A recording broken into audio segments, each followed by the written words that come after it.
Súper honrado de estar hoy por acá y de tener el privilegio de compartir la palabra, que más que privilegio es una enorme responsabilidad. Y en una casa como Semilla, evidentemente, donde se ama la palabra de Dios y donde la honramos de la forma en la que queremos hacerlo siempre. Así que téngame paciencia y cualquier cosa, si tiene que echarle la culpa a alguien de algo, es a James, como él dijo, él fue el que me enseñó. ¿Sí? Ok. Gracias. Sí, entonces cualquier cosa es con él, quejas y demás. Se ocupa que le devuelvan el dinero de la entrada, es con él también, cualquier cosa. Listo. Acompáñame en una oración, ¿sí? Para que Dios hoy nos hable. Dios, bueno, gracias por esta mañana. Gracias por el regalo que nos das una y otra vez de acercarnos confiadamente a tu presencia. Gracias porque independientemente de las circunstancias, hoy vemos acá un montón de gente que cada uno viene con una realidad distinta. Quizás hoy es un día extraordinario para algunos, quizás es un día difícil para otros. Quizás tuvimos una buena semana o una semana que de alguna manera nos llevó a un punto extremo de nuestra vida. Pero nos acercamos al mismo Dios todos, sabiendo que en ti está la respuesta que todos hoy necesitamos. Y que en tu palabra está el consejo que todos necesitamos, independientemente de dónde nos encontremos en nuestra vida. Y te quiero pedir que hoy, Dios, sea tu palabra la que cale en nuestros corazones, la que nos hable.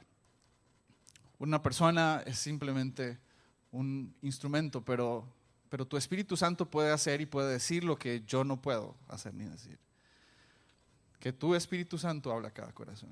Que tu Espíritu Santo abras nuestro entendimiento y nuestro espíritu para recibir lo que tienes para nosotros hoy. Gracias te damos en el nombre de Jesús. Amén. Amén. A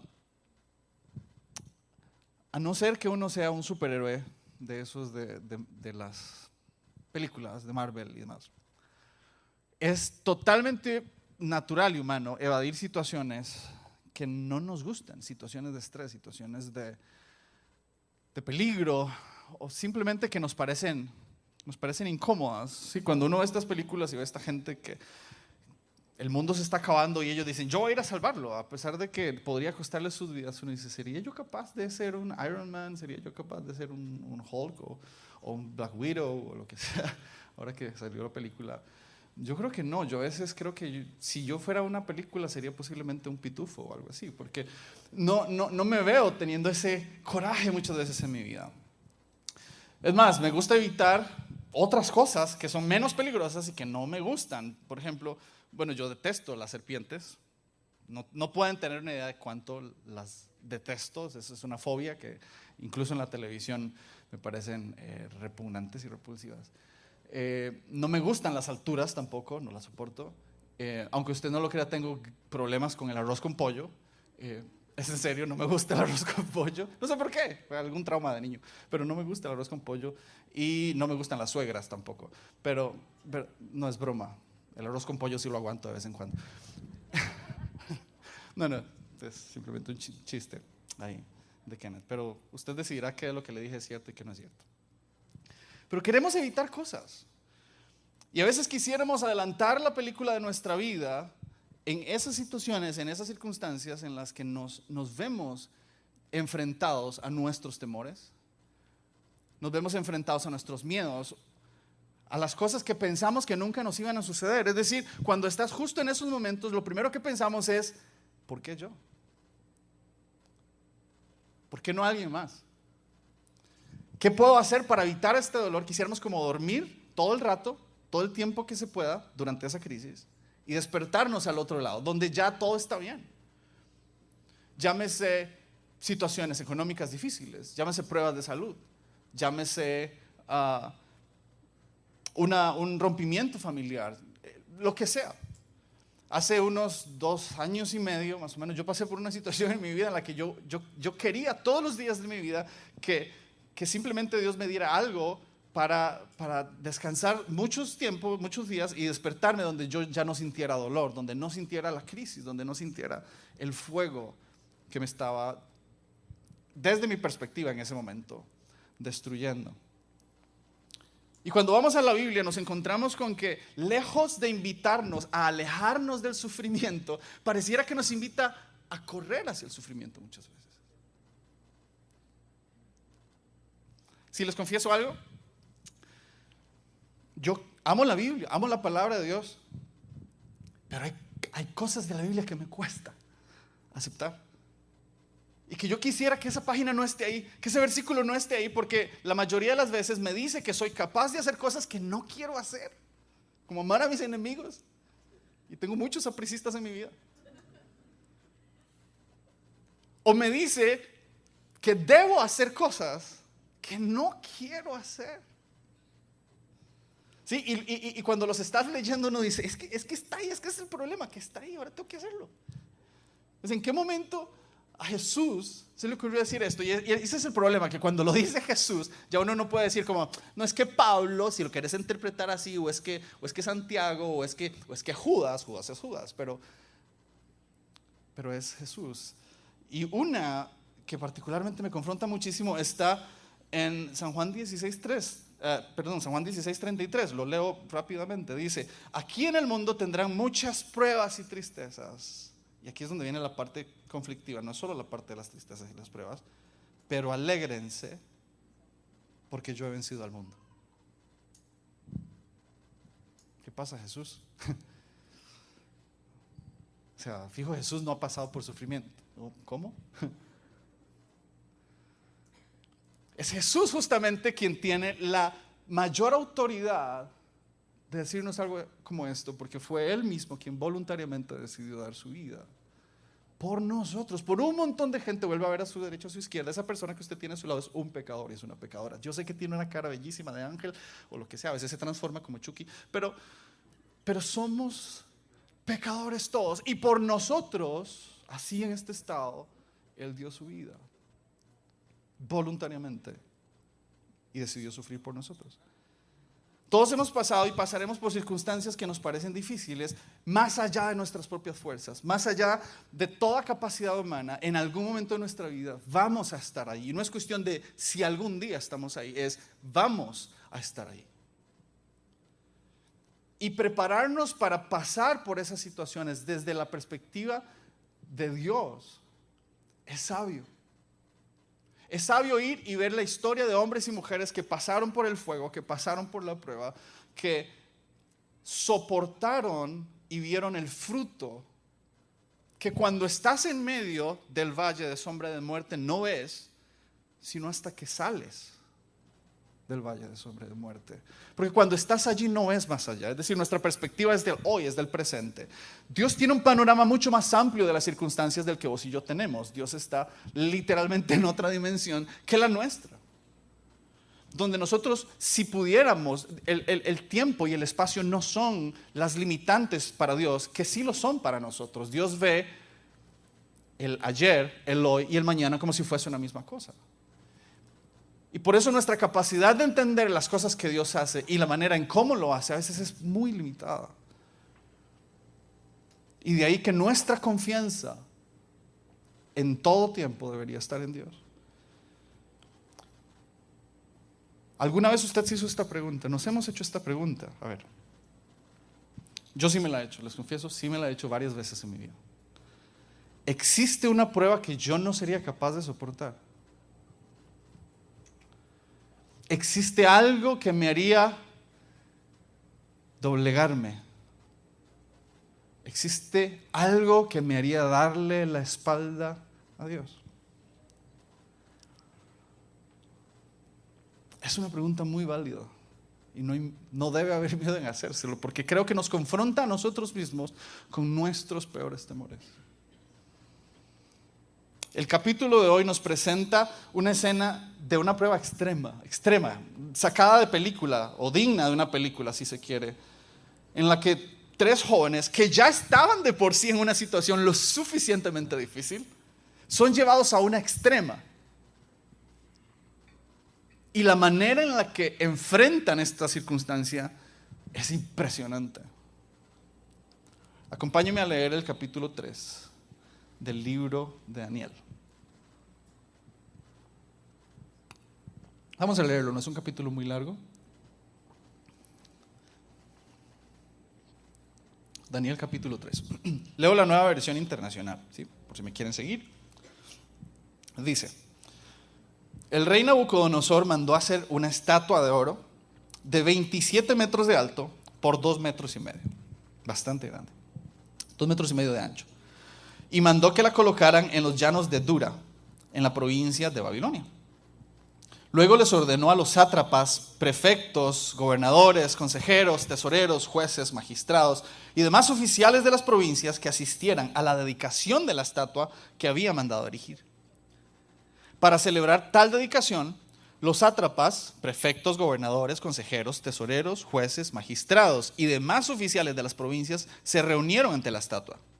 Entonces los heraldos proclamaron a voz en cuello: a ustedes, pueblos, naciones y gente de toda lengua, se les ordena lo siguiente: tan pronto como escuchen la música de trompetas, flautas, cítaras, liras, arpas, zampoñas y otros instrumentos musicales, deberán inclinarse y adorar la estatua de oro que el rey Nabucodonosor ha mandado erigir. Todo el que no se incline ante ella ni la adore será arrojado de inmediato a un horno en llamas. Ante tal amenaza, tan pronto como se escuchó la música de todos estos instrumentos musicales, todos los pueblos y naciones y gente de toda lengua se inclinaron y adoraron la estatua de oro que el rey Nabucodonosor había mandado erigir. Pero algunos astrólogos se presentaron ante el rey y acusaron a los judíos. ¡Que viva su majestad por siempre!, exclamaron. Usted ha emitido un decreto ordenando que todo el que oiga la música de trompetas, flautas, cítaras, liras, arpas, zampoñas y otros instrumentos musicales se incline ante la estatua de oro y le adore. También ha ordenado que todo el que se incline ante la estatua, que todo el que no se incline ante la estatua ni la adore, sea arrojado a un horno en llamas. Pero hay algunos judíos a quienes su majestad ha puesto al frente de la provincia de Babilonia que no acatan sus órdenes. No adoran a los dioses de su majestad, ni a la estatua de oro que mandó erigir. Se trata de Sadrac, Mesac y Abednego. Lleno de ira, Nabucodonosor los mandó a llamar. Cuando los jóvenes se presentaron ante el rey, Nabucodonosor les dijo: ustedes tres, ¿es verdad que no honran a mis dioses ni adoran a la estatua de oro que ha mandado erigir?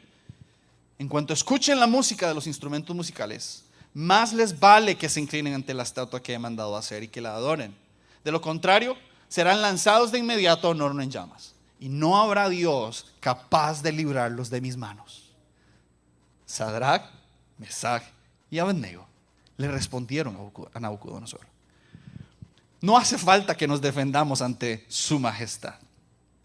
Si se nos arroja al horno en llamas, el Dios al que servimos puede librarnos del horno y de las manos de su majestad.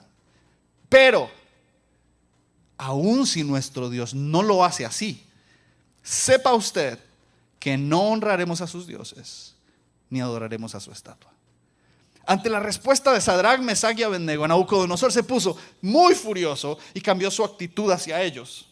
Mandó entonces que se calentara el horno 7 veces más de lo normal y que algunos de los soldados más fuertes de su ejército ataran a los 3 jóvenes y los arrojaran al horno en llamas. Fue así como los arrojaron al horno con sus mantos, sandalias, turbantes y todo, es decir, tal y como estaban vestidos.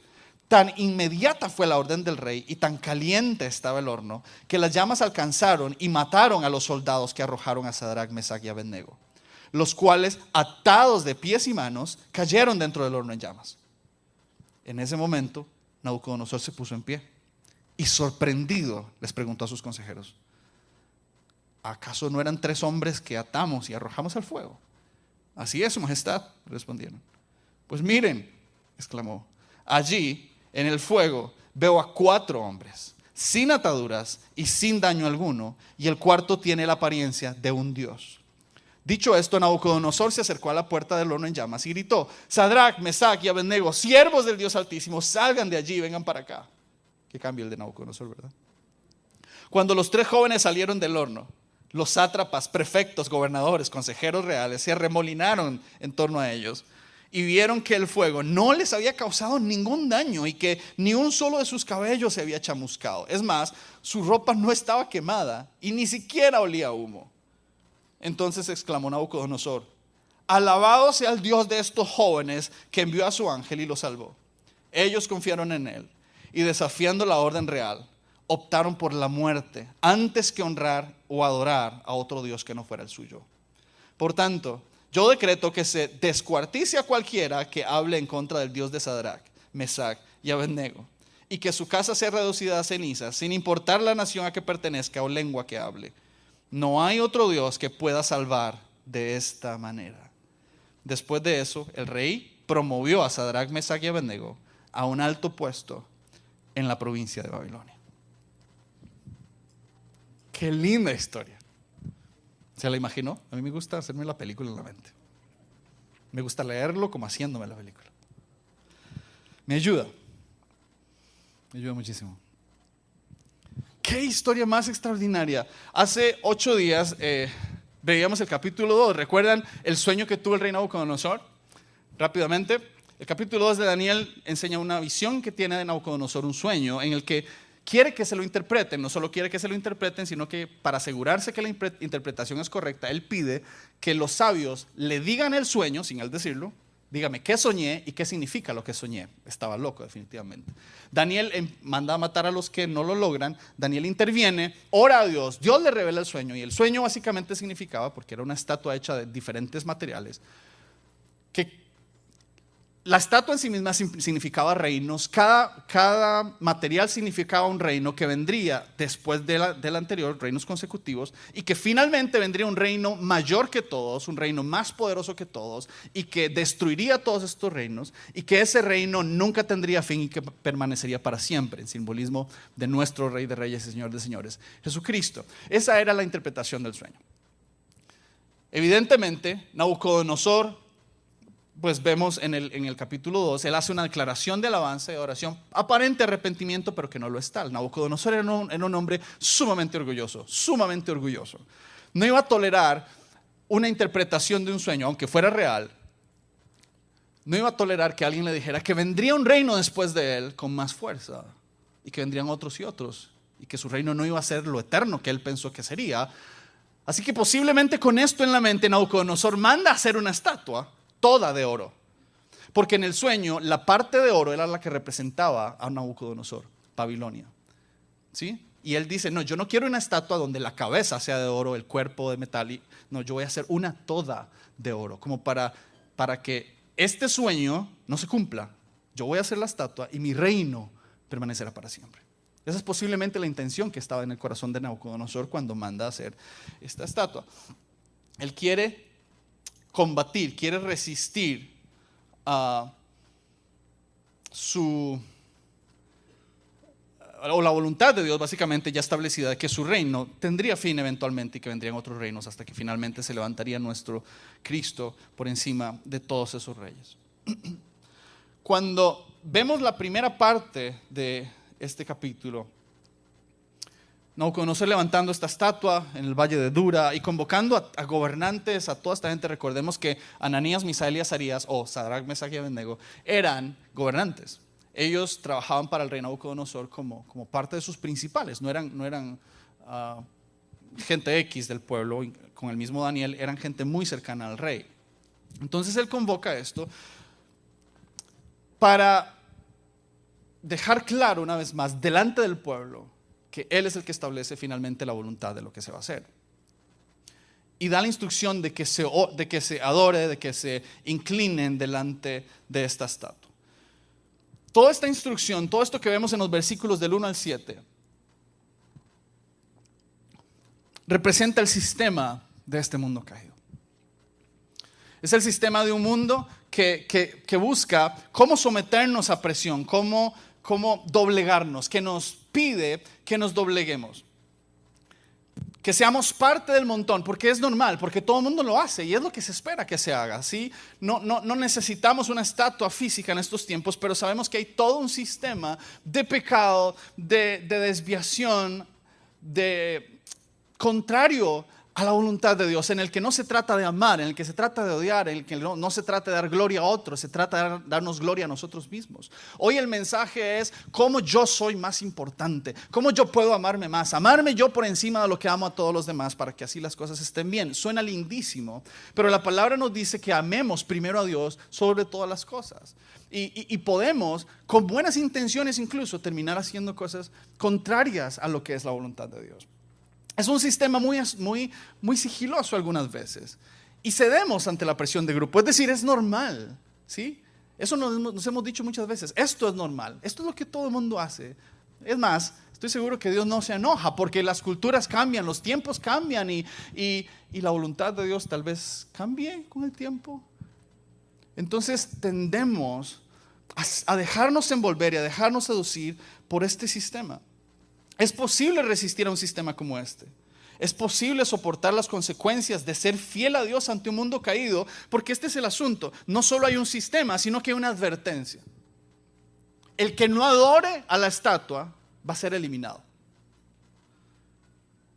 Tal vez, insisto, no hay una sentencia tan evidente como esta en el mundo en el que vivimos, pero sí la hay. Es decir, ¿quién es popular por seguir a Cristo? Honestamente.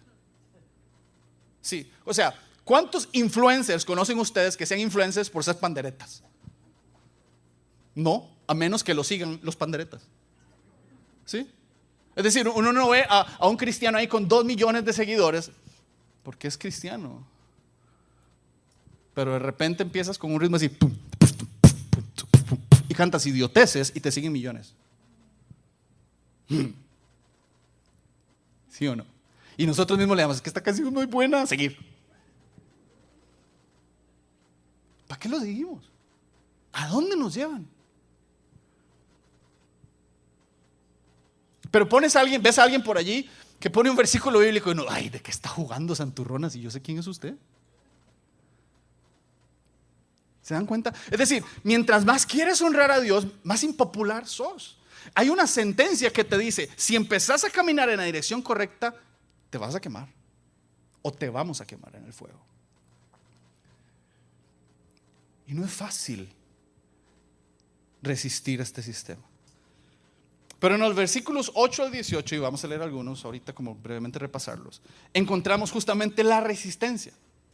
Cuando Ananías, Misael y Azarías decidieron no inclinarse ante la estatua y adorarla, sabían exactamente lo que estaban haciendo. ¿Sabe? Estos hombres ya habían visto lo que los babilonios eran capaces de hacer. Cuando los babilonios llegaban a invadir un pueblo, ellos no llegaban y decían, disculpe, señores de Israel, ¿será posible que nos dejan entrar para invadirlos y conquistarlos? Los babilonios llegaban y destruían ciudades. Mataban hombres, mujeres y niños sin discriminar. Y la manera más hábil que tenían ellos de someter al pueblo era matar a los familiares en frente de otros de maneras terribles. Recuerden que al final del versículo, Nabucodonosor utiliza la palabra descuartizar. Les encantaba eso. Y lo hacían de manera pública para someter y dar miedo y pavor a los demás. Entonces ellos habían visto, Sadrac, Mesach y Abednego, que fueron los nombres que les pusieron los babilonios, ya habían visto a los babilonios en acción. Sabían que si se había determinado que quien no adorara la estatua iba a ser arrojado en un horno de fuego, no era un lenguaje simbólico, iban a ser arrojados en un horno de fuego. Y aún así decidieron no doblar sus rodillas. Sabían exactamente a lo que se estaban enfrentando. Versículos 13, 14 y 15, permítame leerlos. Lleno de ira, Nabucodonosor los mandó a llamar, porque estaban estos, ¿verdad? Los astrólogos van y los apean y le dicen, rey, vieras que hay unos judíos que no están adorando. ¿Cómo? Y a un rey como Nabucodonosor que le digan, no lo están obedeciendo, era lo peor que le podían hacer. Se enoja tanto que los manda a llamar. Y el versículo 13 dice, lleno de ira, Nabucodonosor los mandó a llamar. Cuando los jóvenes se presentaron ante el rey, Nabucodonosor dijo, ustedes tres, ¿es verdad que no honran a mis dioses ni adoran a la estatua de oro que he mandado erigir? Cuando escuchen, y les vuelve a decir, les da la orden, cuando escuchen la música de los instrumentos musicales, más les vale que se inclinen ante la estatua que he mandado hacer y que la adoren. De lo contrario serán lanzados en medio de un horno en llamas. Repite la sentencia y dice, y no habrá Dios capaz de librarlos. ¿De quién? Dice del fuego. De mis manos. Era él. era su orgullo, era su deseo de hacer con las personas lo que le diera la gana. Y tenían que hacerlo. Estaba tan enojado que hay una versión que dice que se le desfiguró la cara.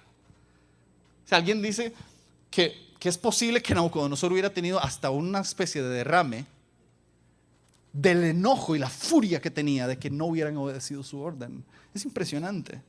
Ahora, si Kenneth Rojas hubiera estado en esta situación, yo hubiera tenido muchas excusas, muchas, y le voy a decir 5 excusas que yo pude haber utilizado en ese momento. La primera, si me inclino, digamos que no adoro de corazón, Dios no se enoja. Nada más me inclino y canto un corito. Eso hubiera sido una excusa. Es decir, yo nada más me inclino y empiezo digno, eterno, pero se lo estoy cantando a Dios. Y todo el mundo cree que estoy adorando a la estatua, no pasa nada. Segunda excusa, a ver, yo no soy idólatra. Puedo hacerlo solo una vez y por si acaso pido perdón a Dios y Dios me perdona. Es decir, no pasa nada si lo hago una vez y me salvo. Tercera excusa, el rey es mi autoridad y la Biblia me enseña que debo honrar a mis autoridades. Entonces, por relación, tengo que obedecer al rey para honrar a Dios. Cuarta excusa, vea lo bueno que soy en excusas. Cuarta excusa, el rey nos dio este puesto. El rey me dio este puesto, digamos. Tengo que agradecerlo, ¿sí? Es decir, si es mi jefe, me contrató, me manda, ¿verdad? ¿Cómo no lo voy a obedecer? O quinta excusa, si yo me inclino y me matan, no le sirvo a Dios de nada. Es decir, estoy en un pueblo cautivo, con mi gente cautiva, ahorita estoy en el gobierno, Dios me puso en el gobierno para ayudar a mi pueblo. Si me matan, no estoy cumpliendo mi propósito, entonces me inclino para salvar a mi pueblo. Cualquiera de estas excusas, fácilmente yo lo hubiera hecho. No, yo no quiero venir aquí a decir, yo soy como, no me interesa decir que soy como Sadrach, Mesach y Abednego, créame que no, aunque soy liguista no soy tan bueno.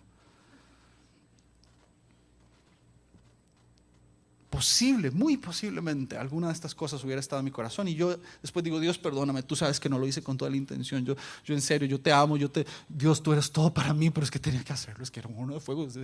Jesus, vos entendés, o sea, hoy por mí, mañana por ti, desde la perspectiva más humana. Nunca será difícil encontrar una excusa perfecta para ceder, nunca, excusas siempre es fácil. Pero es precisamente en este punto, iglesia, es este punto en el que se dibuja una línea que separa lo que es verdadero de lo que no lo es. Es este momento de decisión en el que te ves enfrentado en sigo una dirección en la que sé que es lo correcto o me acomodo y tal vez no rompo las reglas, pero las estiro lo suficiente como para poder moverme a mi favor. Es este momento en el que se sabe qué es y qué no es. ¿Usted sabe cuál es el nombre del método científico para comprobar la autenticidad de algo? Una prueba. ¿Cómo sabes que algo es auténtico? Haciéndole una prueba.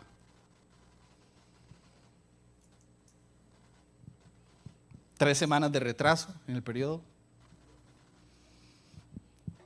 Y ya la mujer está, ¿será o no será? ¿Qué toca? Prueba. Para saber si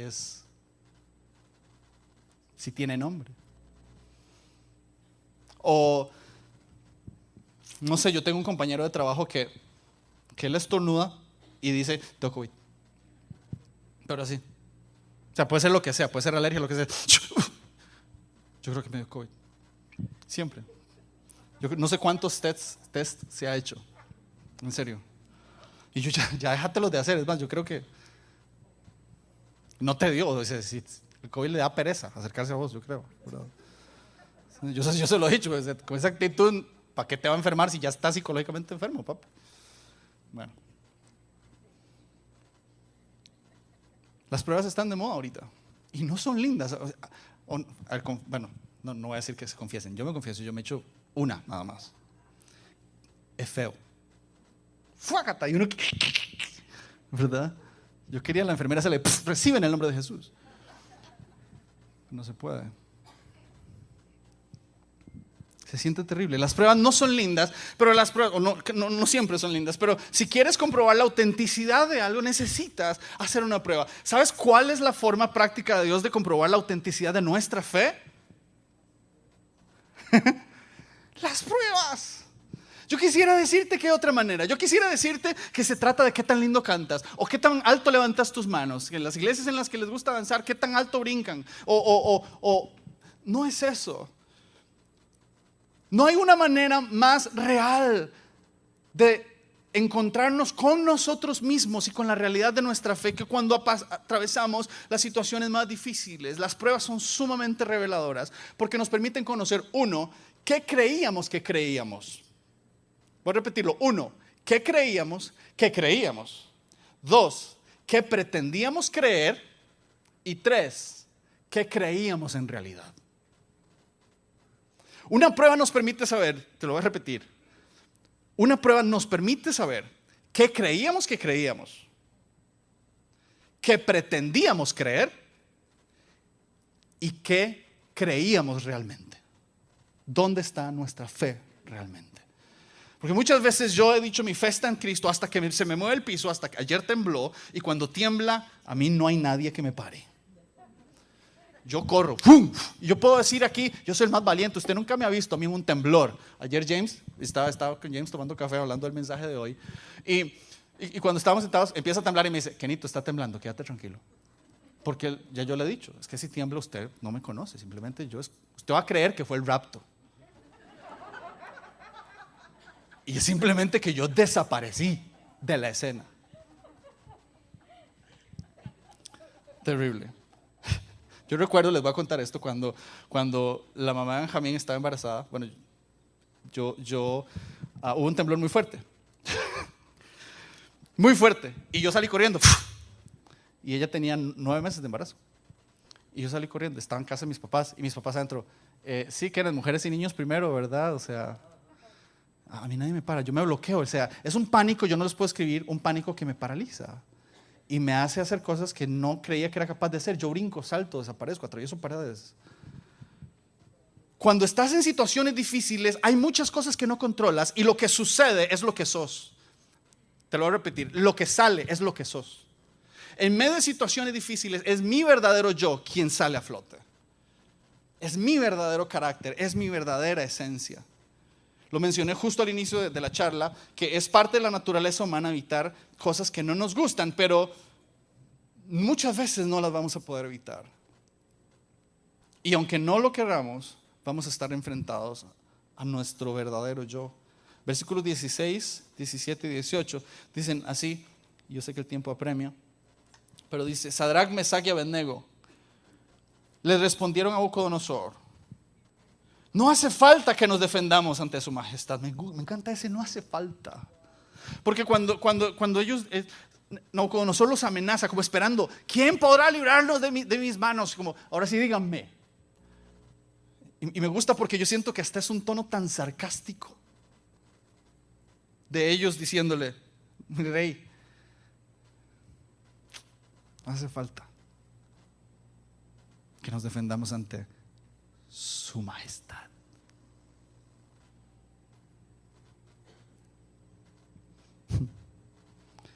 Si se nos arroja al horno en llamas, el Dios al que servimos, voy a subrayar esta palabra, puede librarnos del horno y de las manos de su majestad. Pero a mí me enseñaron hace años que cuando hay un pero en la Biblia con una coma, hay que hacer una pausa. Pero, aun si nuestro Dios no lo hace, sepa usted que no honraremos a sus dioses, ni adoraremos a esta estatua. ¿Qué les pasa a estos chicos? Estas no son palabras de alguien que está pretendiendo tener fe. Estas no son palabras de alguien que cree en Dios. Estas son palabras de gente que habían aprendido a ser expertos en el sufrimiento.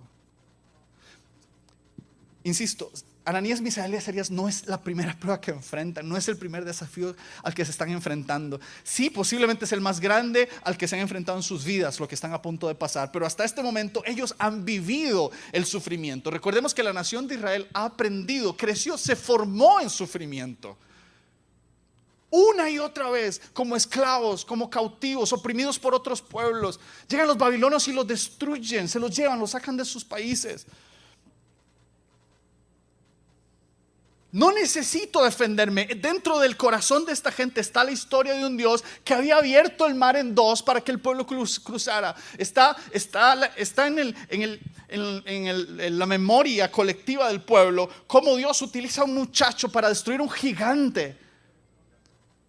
Hay infinidad de historias, de evidencias dentro de ellos de quién es su Dios, como para saber firmemente que este horno de fuego no representaba un desafío real, no para ellos, para Dios. El Dios al que servimos puede, no es cuestión de si puede, y aquí quiero hacer algo una pausa importante. No se trata muchas veces de si Dios puede o no puede. Dios puede todo. Se trata de si Dios quiere. Y aquí es donde nuestra fe se ve más confrontada, porque hemos malaprendido muchas veces que la fe es un superpoder que hace que Dios haga lo que no quiere hacer. Y no es así.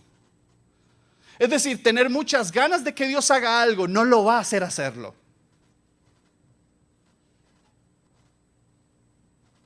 Fe no fuerza, la fe no manipula la voluntad de Dios, la fe confía en la voluntad de Dios,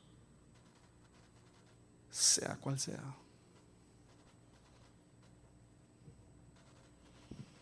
Santiago 1, perdón, si puede, voy a leer Santiago 1, unos versículos del inicio de Santiago 1, para que veamos algo. Versículo 2 al 4. Dice: hermanos míos, considérense muy dichosos cuando tengan que enfrentarse con diversas pruebas, pues ya saben que la prueba de su fe produce constancia. Y la constancia debe llevar a feliz término la obra. Lo que Santiago está diciendo: no se enfoquen en el fruto, pero no se enfoquen en la prueba en sí misma, sino en el fruto de la prueba para que les permita soportar la prueba. La prueba de su fe produce constancia, perseverancia, firmeza. Y en el versículo 4, donde dice: y la constancia debe llevar a feliz término, lo que está diciendo es: dejen que el proceso se complete. Porque hay veces en los que en media prueba salimos corriendo y hacemos lo que podría ser fácil para evitar el resto de la prueba. Pero si nos salimos del proceso a medio proceso, no termina. Y no podemos cosechar los resultados de pasar por el fuego. Debe llevar a feliz término la obra para que sean perfectos e íntegros sin que les falte nada. Ese es Santiago. Y es Santiago, el hermano de Jesús. Es impresionante porque uno pensaría que el mensaje tan popular de nuestros tiempos en las iglesias, en muchas iglesias, no quiero generalizar, pero en algunas, donde es: ¿cómo estás hoy? Bendecido, prosperado y en victoria. Y si no estás bendecido, prosperado y en victoria, estás en pecado. Es como un seño de: algo anda mal con esta persona porque no es millonaria. Yo sería no sé qué clase de cristiano entonces, porque a veces me cuesta llegar a final de mes, ¿no? Y uno se pone esta presión de: si no me va bien, ¿será que Dios está enojado conmigo? ¿Qué es el asunto? Porque Dios, si le he servido durante años, yo crecí en la iglesia, mi mamá me dio a luz en el hospital porque fijo no le dio tiempo de llegar a la iglesia, sino yo creo que yo hubiera nacido en la iglesia. O sea, crecí en ambientes con hijos de pastores, fueron mis mejores amigos. Uno de mis pastores fue el que me enseñó a manejar porque mi papá se había ido para Estados Unidos algunos años a trabajar. O sea, crecí en la iglesia. Y yo hubiera dicho muchas veces: ¿por qué Dios, si yo hice esto, te serví, canté, prediqué, hice esto una y otra vez, no me va tan bien en la vida como se supone que tendría que irme? ¿Por qué hay sufrimiento? ¿Por qué pasó esto? ¿Por qué tuve un divorcio? ¿Por qué me pasa una y otra cosa que yo no quisiera que estuviera en mi vida? para que la prueba de tu fe produzca constancia.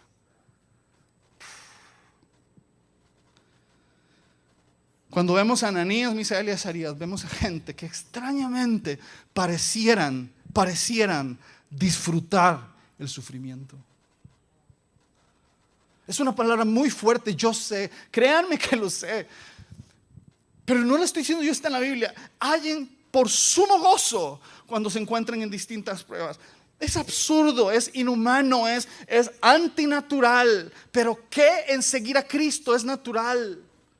¿Qué en seguir a Cristo es natural? ¿Qué en seguir a Cristo tiene sentido? Si se tratara de hacer las cosas que tienen sentido, seguiríamos con la corriente, nos inclinaríamos delante de la estatua. Pero todo este tiempo no se trató de nosotros, se trató de Él. Ya esa es la chicharra que tengo que terminar, ¿verdad? ¿Ve? Mensaje subliminal. Me sentí como en un partido de básquet, ya se me acabó el tiempo. La fe no es un superpoder que manipula la voluntad de Dios. La fe tampoco es tener muchas ganas de que Dios haga algo. La fe es creer en Dios lo suficiente como para confiar que lo que sea que Él decida hacer está bien para mí, porque mi confianza está en Dios y no en lo que Dios hace. Dios puede librarnos, Rey, pero si no lo hace, yo no me voy a doblegar. Y como si Santiago no fuera lo suficientemente duro, Romanos 5, 3 al 4.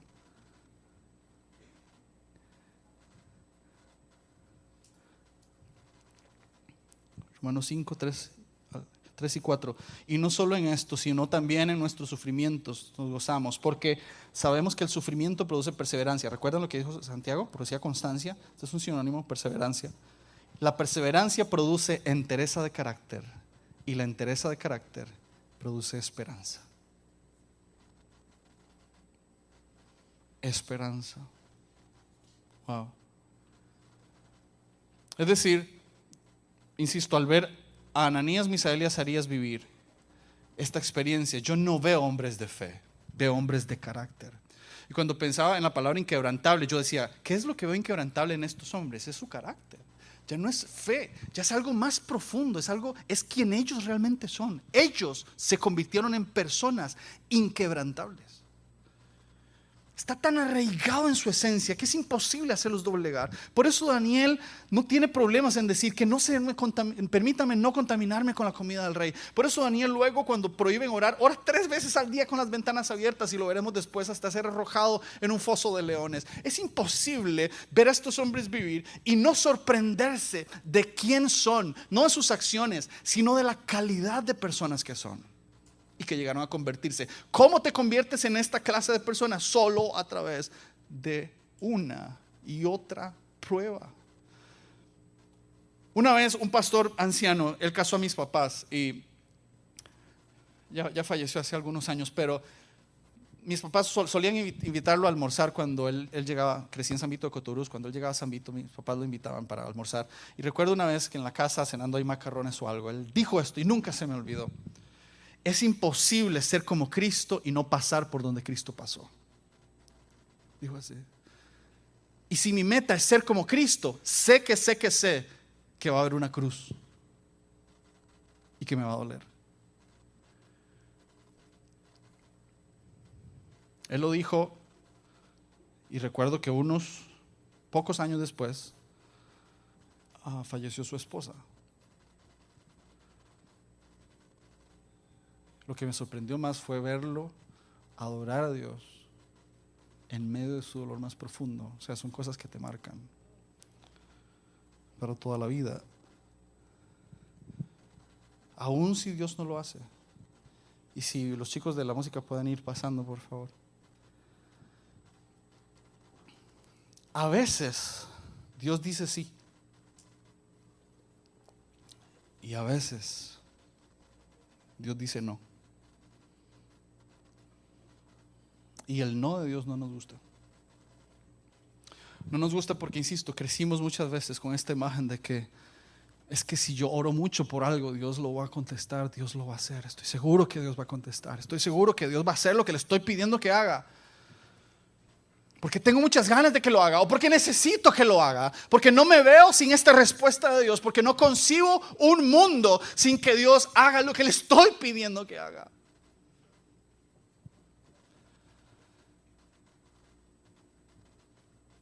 Y a veces va a decir sí, y a veces va a decir no. Yo te voy a hacer una pregunta. ¿Libró Dios a Sadrach, Mesach y Abednego del fuego? Piénsalo por un momento. Los libró del fuego, ¿no? Fueron arrojados al fuego. Es decir, una respuesta ideal, ¿cuál hubiera sido? Que en ese momento soplara un viento del norte y que arrasara con Nabucodonosor y que el fuego consumiera a Nabucodonosor y nunca tocaron el fuego. ¿No hubiera sido esa una historia más sorprendente?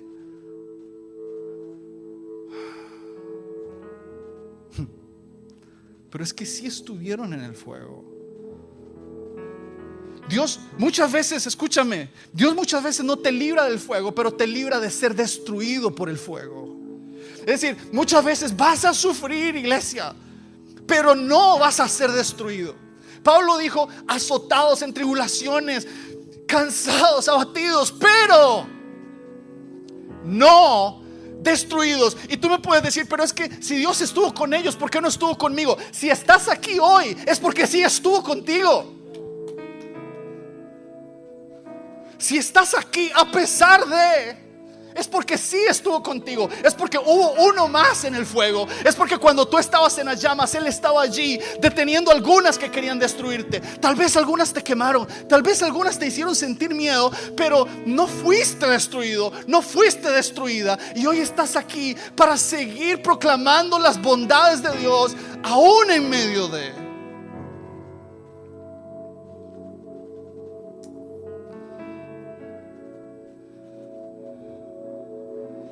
¿Qué más puedo hacer cuando no hay nada más que hacer que confiar en Dios? ¿Qué más puedes hacer cuando no hay nada más por hacer? Piénselo por un momento.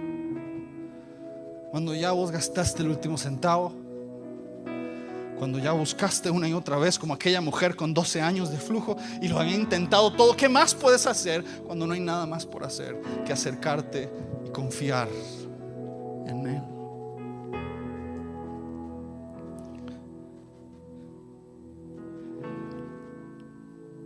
La fe no necesariamente mueve o revierte las consecuencias de vivir en un mundo caído, iglesia. Yo quisiera decirte que cuando venimos a Cristo es como si una burbuja nos envolviera y no vamos a ser afectados por un mundo que está quebrado. Que estos tres hombres que honraban a Dios con sus vidas a un nivel inimaginable jamás iban a ser quebrantados, pero lo fueron una y otra vez. Que un hombre como Pablo hubiera tenido una muerte digna, anciano en una cama recostado, pero fue decapitado. Yo quisiera decirte que un hombre como Pedro también pudo haber celebrado su vida después de servir a Dios tantos años, pero muere crucificado. Y así, ¿sabes? Hay algo sorprendente de los historiadores del primer siglo que dicen que estas personas que morían quemadas en la hoguera por no negar su fe, morían cantando himnos. Eso a mí no deja de sorprenderme. Yo digo, ¿cómo alguien en el fuego es capaz de cantar?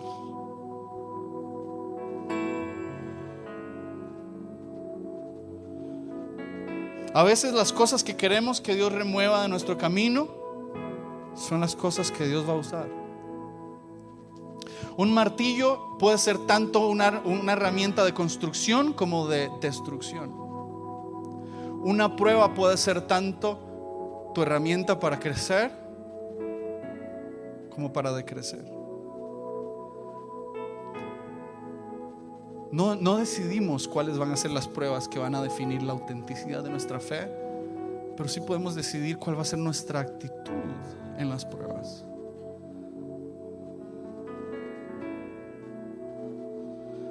Y termino con los versículos 28 al 30.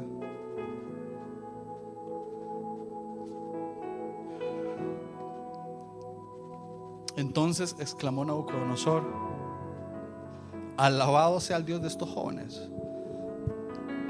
que envió a su ángel y lo salvó. Ellos confiaron en él y desafiaron la orden real. Optaron por la muerte. Optaron. Fue voluntaria, antes que honrar o adorar a otro Dios que no fuera el suyo. Por tanto,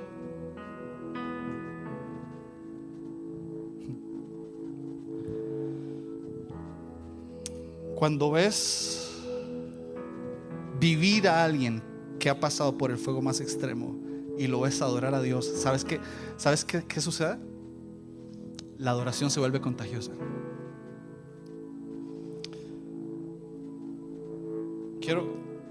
Permítanme usar nada más de ejemplo ustedes como familia de Meli. Verles hoy acá es esta expresión de bendito sea Dios. Es esto que te provoca adorar.